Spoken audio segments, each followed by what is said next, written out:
Assembly ప్రాంగణంలో రైతు రుణమాఫీ నిధుల విడుదల కార్యక్రమం జరిగింది. రెండో విడత రైతు రుణమాఫీ నిధులను ముఖ్యమంత్రి రేవంత్ రెడ్డి విడుదల చేశారు. ఈ సందర్భంగా వ్యవసాయ శాఖ మంత్రి తుమ్మల నాగేశ్వరరావు మాట్లాడుతూ రైతులకు ఇచ్చిన హామీ మేరకు అన్ని హామీలు నిలబెట్టుకుంటున్నామని అన్నారు. 1,50,000 అప్పు ఉన్న రైతులందరికీ రుణమాఫీ చేస్తున్నామని తెలిపారు. ఒకే పంట కాలంలో 31,000 కోట్ల రుణమాఫీ చేస్తున్నామని వెల్లడించారు. ఆగస్టులో 2 లక్షల లోపు రుణమాఫీ కూడా అమలు చేస్తామని ప్రకటించారు. పంటల బీమా ద్వారా రైతులకు అండగా ఉంటామని మంత్రి తుమ్మల నాగేశ్వరరావు అన్నారు. త్వరలోనే రైతు భరోసా విధి విధానాలు ఏర్పాటు చేస్తామని తెలిపారు. గతంలో కంటే భిన్నంగా రైతు భరోసా విధి విధానాలు రూపొందిస్తామన్నారు.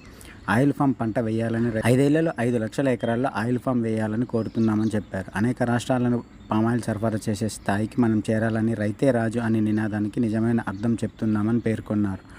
మన్మోహన్ సింగ్ హయాంలో 70,000 కోట్ల రుణమాఫీ చేశామని గుర్తించారు. త్వరలోనే రైతు భరోసా విధి విధానాలు ఏర్పాటు చేస్తామని, గతంలో కంటే భిన్నంగా రైతు భరోసా విధి విధానాలు రూపొందిస్తామని మంత్రి తుమ్మల నాగేశ్వరరావు ఈ సందర్భంగా స్పష్టం చేశారు. విధి విధానాలు రూపొందించిన తర్వాత ఆగస్టు నెల 15వ తేదీ తర్వాత రైతుల ఖాతాలో రైతు బంధు అమౌంట్ జమ చేసేందుకు చర్యలు తీసుకుంటామని స్పష్టం చేశారు.